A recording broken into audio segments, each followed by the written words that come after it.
What would your world look like if you could turn your raw talent into worldwide success, or turn your crumbling defeat into a building block for your seven-figure empire? My guest today will show you how they did just that. Joey Lowery overcame professional adversity to build a booming marketing agency. And on the Next Level stage, I have my friend and musical guest, Mary Frances Massey. She went from classrooms to Mississippi to the world stage at the Dubai Expo. Persistence and grit, that's what we're talking about and getting into right here on the Business Breakout.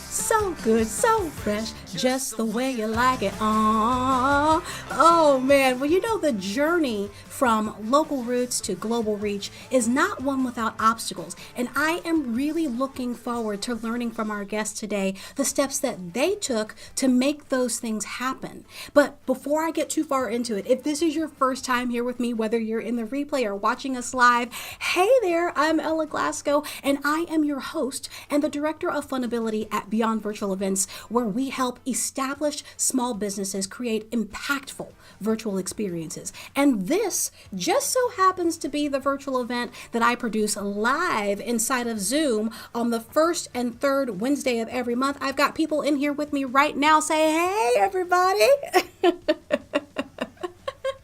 They are here with me on the first and third Wednesday of every month. And this is my personal invitation to you to join us inside Zoom for the next one so you can see what's possible for your events. The link to register will be in the description and the comments later after the stream. But if you haven't guessed it, I love digital media. And studying marketing just makes me happy. So when my first guest said yes to be on the show today, I got super keyed up to talk to him. And he is on a mission to help businesses realize that they can make an extra $10K per month by applying simple marketing practices. And having worked with companies like 24 Hour Fitness and Dirt Car Nationals and T-Mobile, he's learned a lot over the time, and I've got my pen and paper ready for this one, okay? So please welcome founder of Go Media Shark and digital marketing expert, Joey Lowery. Hey, Joey. What's up? I'm excited to be here. I'm excited to have you too. I have to jam out a little bit, for this music. So Yeah. I'm excited to have you here today too. I really am looking forward to learning more about what it is that you do and how you help businesses with the tools that you have. So I want to get straight into it. Are you okay with that? Let's do it. So did I read correctly that you got fired from a job for questioning the ethics at said job?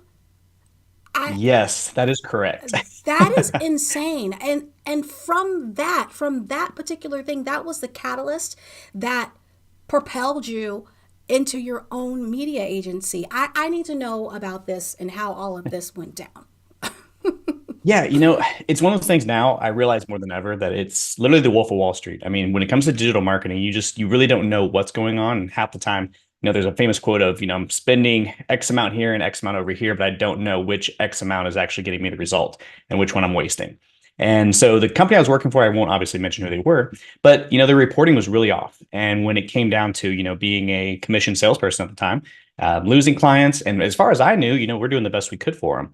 And the next thing you know, took a couple months and I kind of, I don't want to say I cracked the code, but I definitely figured out that what we were reporting on and what we showed inside, let's say, Google Analytics didn't line up. And so we were actually at a digital summit. I was in Raleigh, North Carolina. And again, I was just a highly commissioned salesperson for their team.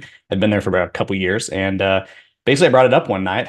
I had a few liquid courage shots with the guys that night. And it was probably not the best time to bring it up. And then next thing you know, the next day I'm just let go. And so, this, we'll call it at the time, I kind of was one of those piss me off things where I'm just going to create a company and just see where it goes. More as a joke, honestly.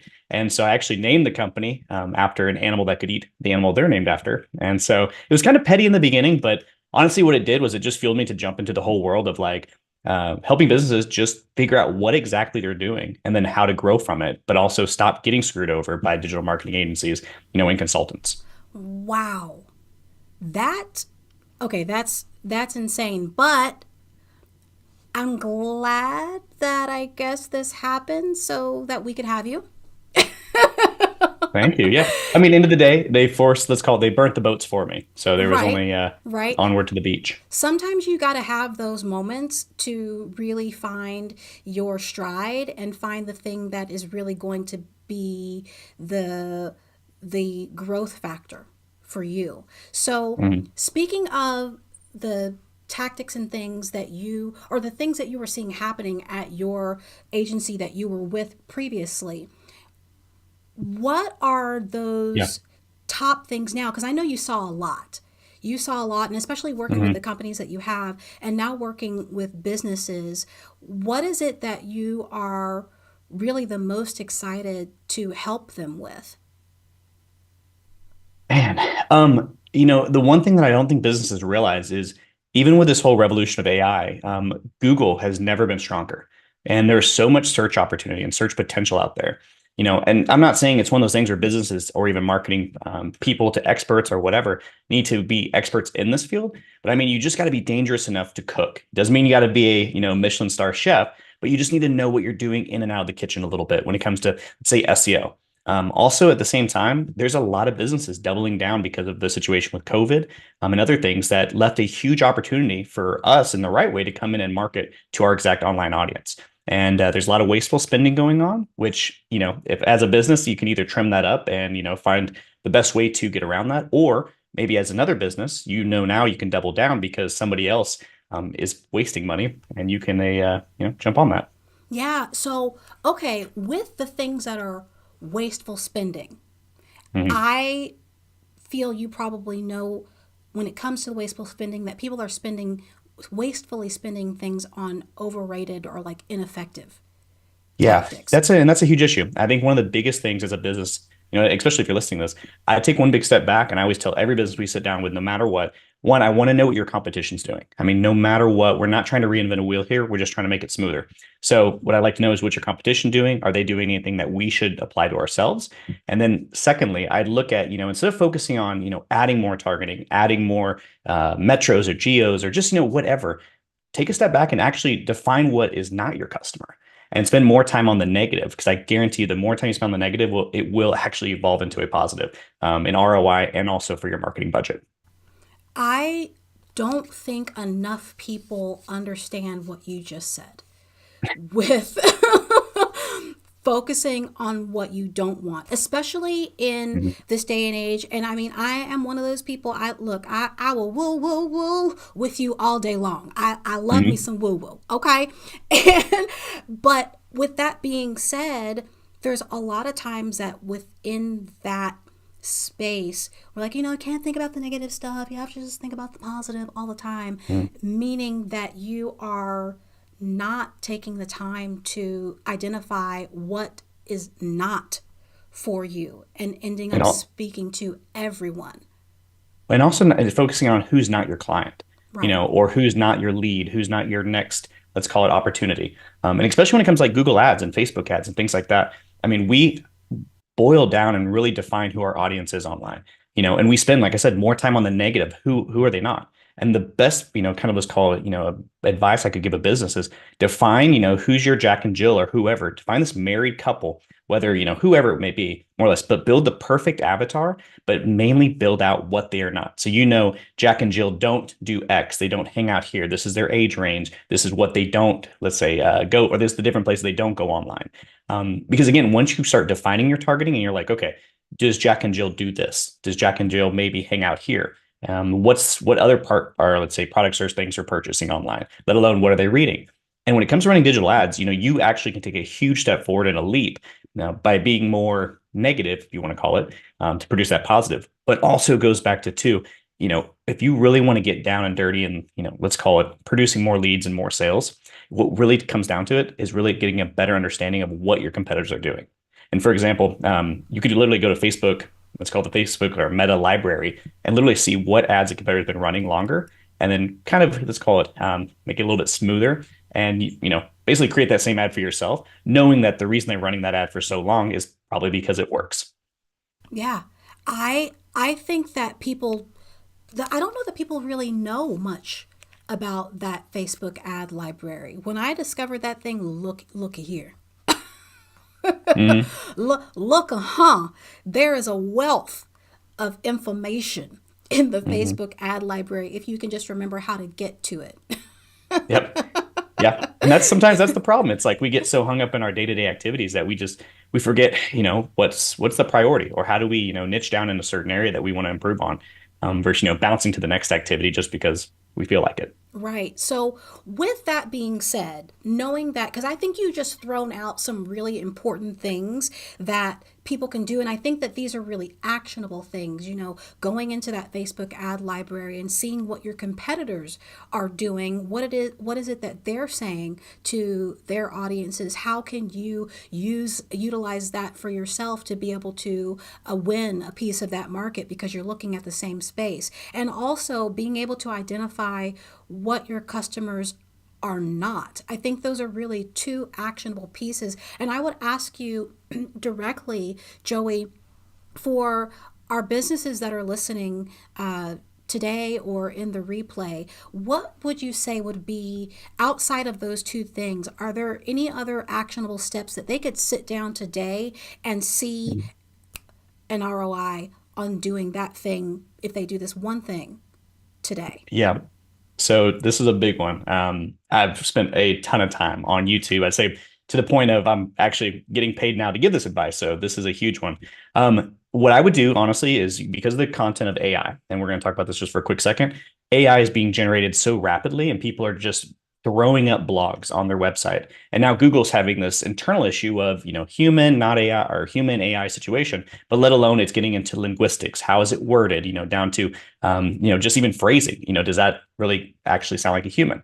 But the one thing it's not looking at is pages as much. So what I would say right now, if you want to expand your business and, let's say, generate more leads, more sales, and capture even niche markets or even under niche products or services, what I would do is go to basically your website, find your product or service, and then duplicate that page, but then do, an extension on it. So slash per state. And I mean, duplicate each product and service 50 times for the 50 states. I mean, it does take some time, but this is something you could do today. And I guarantee you, Google's going to start ranking your page. For example, we're doing this for a bunch of different cities here in Florida, where you can go to, gomediashark.com/SEO agency, which is the page.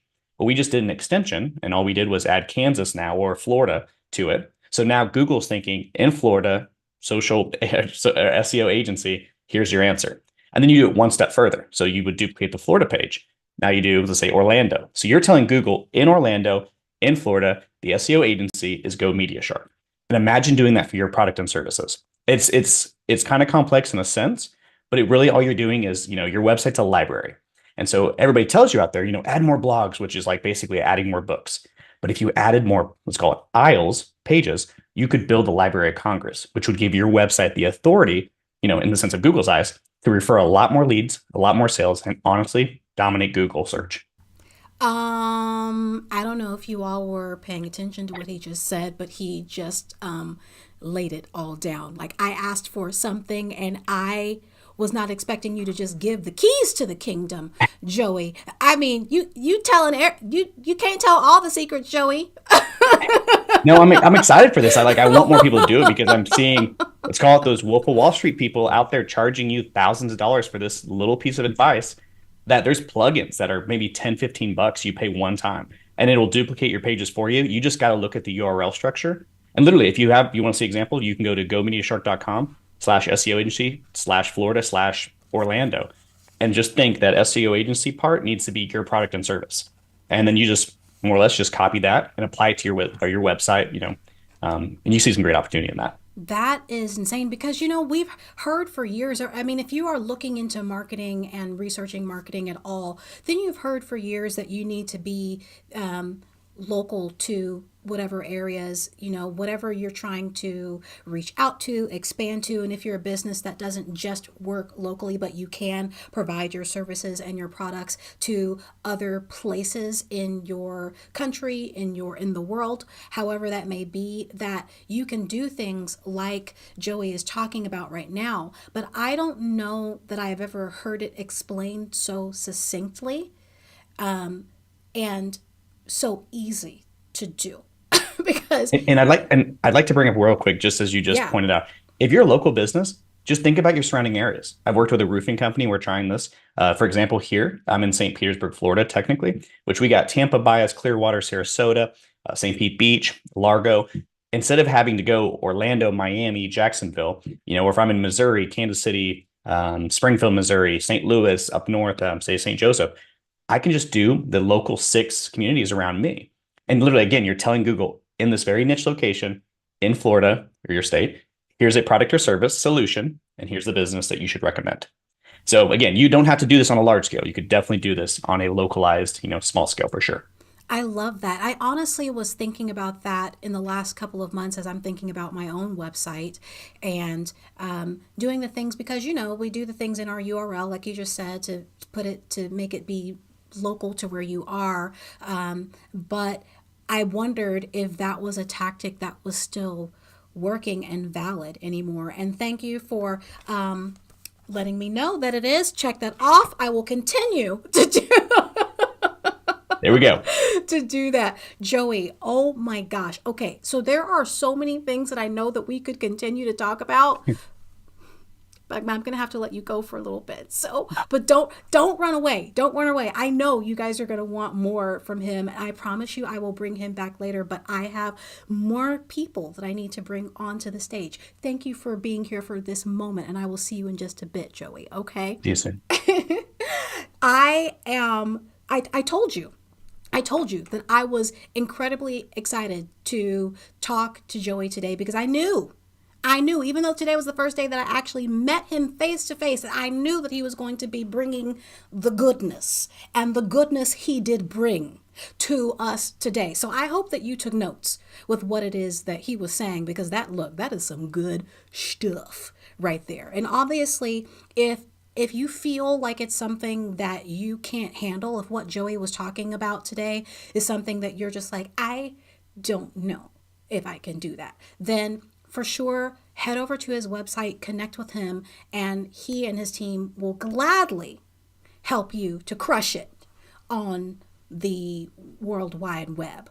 Well, my next guest today, I'm really excited to have her on today because she's been a longtime friend and she has been wowing audiences with her vocals for years. Her EP, Moving On, is one of my favorite albums, and she is a powerhouse blues vocalist. Her name is Mary Frances, and she is here today on the Next Level stage.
Yes! Look, that track is my jam, okay?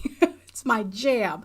And I first had the pleasure of working with this lady back in 2005, I think it was. We were singing Boogie Wonderland, ha, ha, on Royal Caribbean. And we have stayed connected all these years. And she continued to create incredible music and inspire young performers. And I hear that she is working on new music and has her eyes set on performing in an upcoming World's Fair, now called the Expo, in Japan in 2025. Please welcome my friend and vocalist, Mary Frances Massey. Hey! Hey, girl. Look, wait a minute. Look, y'all don't know about catchy. y'all know about this. Hold up. Yeah. Girl, when I found out that you remixed that album, wait a minute. Yeah. That I just remixed that song, but it was during COVID, and the producer reached out. He said, "Hey, do you have anything you're working on?" And I was like, "No, not really, but I've always wanted to do a dance remix." And I said, see what you can do with this. And they sent it back, and it's perfect. Look, so the way that bass was bassing, okay? I'm telling you what, they did the right thing. They did exactly what I wanted with it. And that was in 2021, I think, is when we remixed that. Yeah. That's so good. And Mary Frances's music is on iTunes, so I encourage you to go purchase the music. I encourage you to purchase, because I purchased the whole EP and that remix track. So thank you so much. Well, Mary Frances, I said we've been friends for a really long time. Yeah. We've done 2 shows together. We've done 2 shows together. We've been through hair color changes together. I don't want to talk about the blonde. It's been a whole journey for sure. And you have done so many incredible things along the way and had so many musical adventures. But I would love for you to let our audience know, because they don't know you as deeply as I do, to just briefly tell them how it all began for you. Oh, goodness. Well, I am a child of a musician. My father plays guitar, and my mother is a concert pianist. She went to college for that originally, and then she's also a ballerina. So she opened a dance studio in 1986, and I've been along for that journey the whole time since I was born in 85. I now am the director of that dance studio. I help them out. It's a family-run business, and we're doing really well. But we always thought that my voice was pretty good, that it could maybe go a little further. So I went to college and went that route. First audition was with Royal Caribbean, and I got that job. That's how I met Ella. She was my girl 1, which is the Park and Bark singer. I was the girl 2, who is the singer-dancer. I did 3 contracts with Royal Caribbean. In the middle of that, Ella called me up and said, "Can you tap dance?" And I said, "Absolutely, I can tap dance."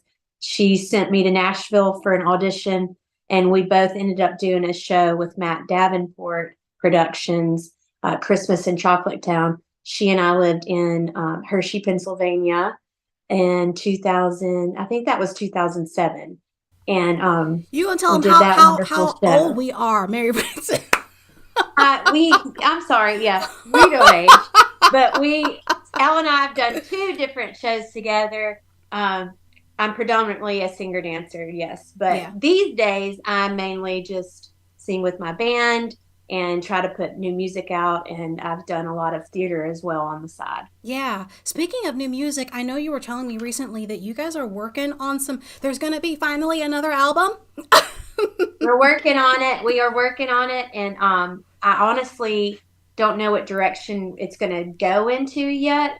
I'm toying with the idea of doing maybe some funky children's music to like R&B, blues, rock. I love this idea. Week with that. So I love that. I'm really excited to see if that. Well, speaking of your of that particular thinking of tweaking into that particular style. I can hear you just fine, Mary Frances. Speaking of that particular issue or that particular thing, I would love for you to talk about a program that you have going on with the schools, because you are with the Mississippi. Remind me what it is. I know you are with the Mississippi and Tennessee Arts Commission, and so you've got your programs going into the schools, and one of those is a math and hip hop program. Can you tell us a little bit more about that? Go ahead and unmute yourself again, Mary Frances, because you when the things went down. We're live, everybody. This is we are all the way We're live. so live. Tell us about that math and hip hop program. Math and hip hop. Okay, so I'm a teaching artist with the Mississippi Arts Commission and the Tennessee Arts Commission. I go into schools and I create curriculum and programs. Even they've done programs like productions in the schools. But math and hip hop is something I came up with, and it's incorporating math symbols, the numbers, everything with dance steps. And we put them together, we make a problem, and at the end of it, it looks like we're performing, but it's a math problem. And I take that into schools, and the kids use that, and it gets them out of their desks, it gets them doing something productive, and it makes them use their mind and their body to do something creative. And I've had so much great feedback from teachers with this. They use it as a fun activity at the end of the week, if it's, a reward system, if you will. And it's been going really well. It's about 8 years in, and I've just copywritten it, and I'm hoping to have that taken a little bit further. I love that you've taken our 5, 6, 7, 8 and made it into actual math uses. Yes. It's incredible. I love it. I think that is awesome. And I love that you are taking what it is that we have fallen into and fallen in love with over the years with music and dance, to be able to help kids in schools to be able to take that creativity and find a new way to learn the other skills, being the math and the science skills, because those things are important, but sometimes we need another way to do it. Sometimes the math just isn't math, but with movement, it makes it a lot more fun. Some kids are visual learners, they have to hear it. And I was one of those kids, and that's why this field work that I'm doing now, going into schools and doing arts integration with the kids, it's so near and dear to me because I was that kid. Yeah, I love that. And you will not believe how fast this time goes. We are already like close to the end of our time. We are hanging over the edge. And Mary Frances, I want to thank you for coming and being on the show with me today. I actually want to thank both of you for being on the show with me today. I really appreciated hearing about all the things that you're doing and how you are helping the people in your communities and in your fields. And before we go, I would love to hear from each of you. I'm going to ask you one particular question, and we'll do an eeny, meeny, miny, mo to figure out who's going to go first. But what I want you to leave our audience with is, what is the thing that helps you to continue to press forward? Because both of you have created something really incredible and magical. And there may be a business owner out there wanting to do something similar, but stuff gets hard, people. Stuff gets hard. So what is it that keeps you pressing forward? Okay, that's the question. And I am going to go with eeny, meeny, miny, mo, catch a tiger by his toe, Mary Frances. First. What keeps me going forward is my children. Having something, a legacy to leave them that they can be proud of their mom, and also show them that you don't have to have a typical job, 9 to 5, that you can do something creatively and it can pay well and you can leave a mark on this world. I love that. Your kids are beautiful. They're gorgeous little girls. I love them. And Joey, I want to ask you the same question. What is it that keeps you pressing forward? Mine's a little bit more on the business side in regards. I'm not married with the kids yet, and that's maybe the next step in life. Yeah, honestly, just the opportunity that's out there with this digital marketing. I mean, it's so exciting to see just how much available, we'll call it digital landscape, is there for opportunity and growth. And a business owner would be shocked if you just dove into some things related to competitors. And I just get so excited talking about that stuff because the opportunity is there, and it's up to you more or less to take it. So that definitely keeps me going. I love that. I love having all of these different perspectives because in business, it's not everybody that's single. It's not people that are just married. There are all kinds of mixes. And that's why I bring all different kinds of people to you to help you with your business needs. Thank you both for being here today. I really appreciate hearing from both of you. And I love everything that you brought to the table today. And both of their information, once the show is done, all of their information to be able to connect with them will be there. Depending on where you're watching from, you may be seeing us on YouTube, you might be seeing us on LinkedIn, on Facebook, wherever you're watching us from, just look around in the description or in the comments there below. Their information will be there for you to be able to connect with them for however you may want to. And I want to remind you that at Beyond Virtual Events, it's not just about hosting events. It is about crafting experiences with purpose. And an event is really a stepping stone. And when you do it right, it can transform a single moment into a cascade of marketing opportunities for you and your business. And with us, it's not just about going live, it's about creating a lasting impact that extends far beyond the event itself. So if you are looking to elevate your virtual presence and turn your next event into a powerhouse of ongoing engagement without tech headache, then we're here to make that happen. So until next time, keep pressing forward, my friend. And remember, everything that you do can go far beyond. We'll see you next time.